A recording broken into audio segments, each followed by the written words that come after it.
Like many of you, here at Max Tech, we love covering all things tech, and I in particular love covering the latest headphones and earbuds from Apple to Sony to Samsung. We have so much amazing technology at our fingertips, but with that, I found that I often take it for granted, especially when Cochlear Americas reached out and wanted to partner on a video about their amazing Kanso 2 sound processor. At first, I was a little bit skeptical, but after looking into it, I was shocked by how much of a difference this tech can make in people's lives, and I knew that I had to cover it. 466 million people worldwide and almost 50 million Americans are affected by hearing loss, according to the World Health Organization.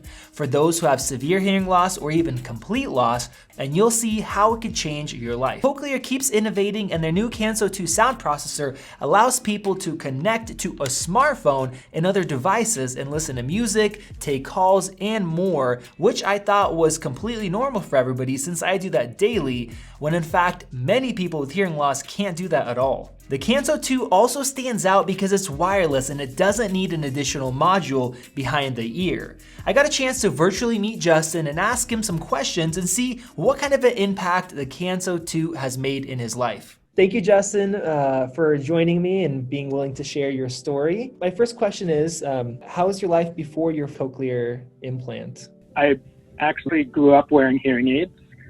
So I wore hearing aids from the time I was about 4 or 5, but I got my cochlear implant when I was 27. During that time, my hearing loss just got progressively worse.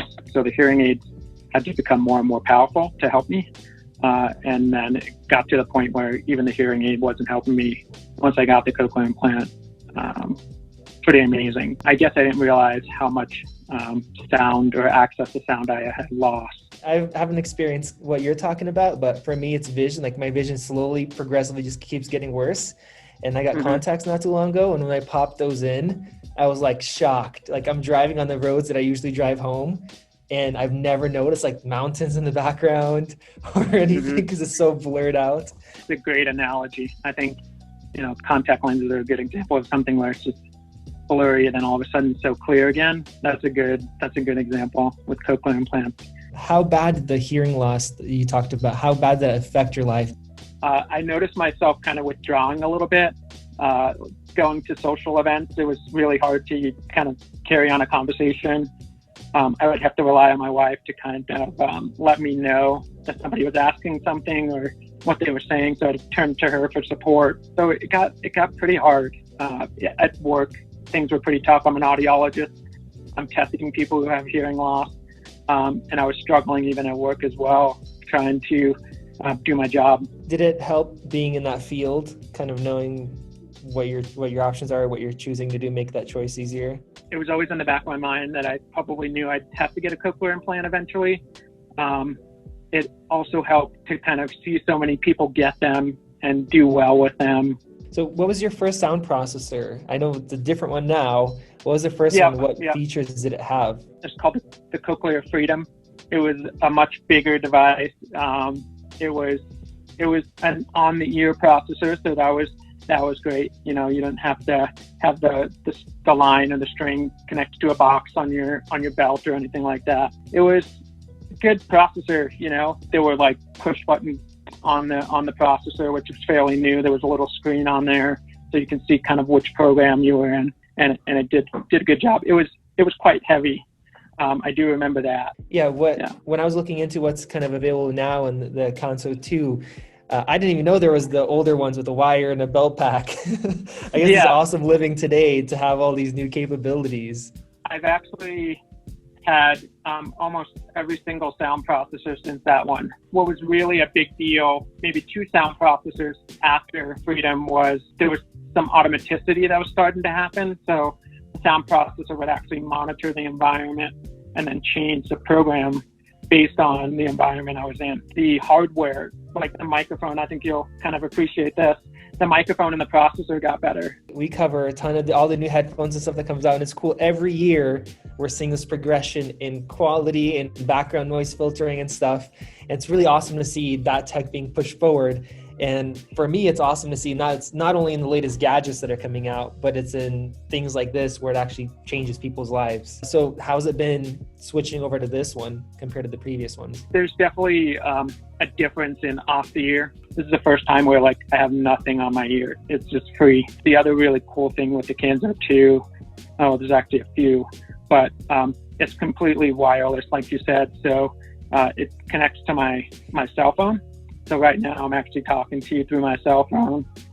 There's no wires, just like you would like, with wireless headphones. Essentially, I just have that all built in as part of my device that helps me hear. But I can also connect to my phone. I can stream, video from my phone, listen to, watch Netflix, or I can listen to a podcast, which I do while I'm riding my bike to and from work and that kind of stuff too. So I can talk hands-free in the car.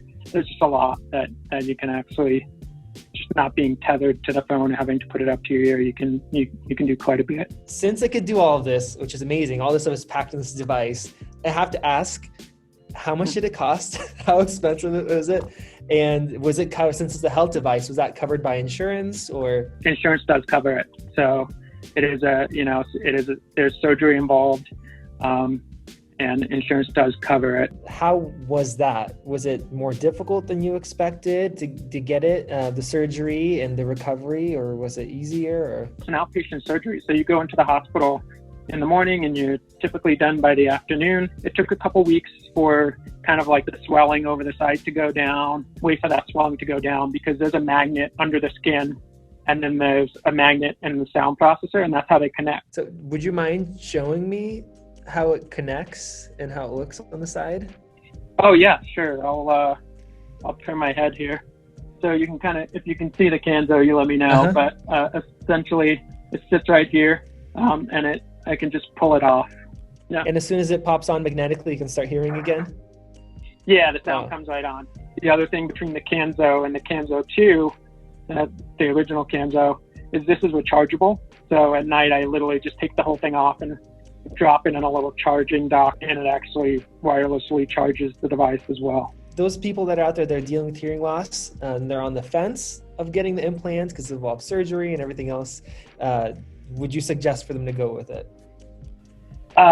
Yeah, without a doubt.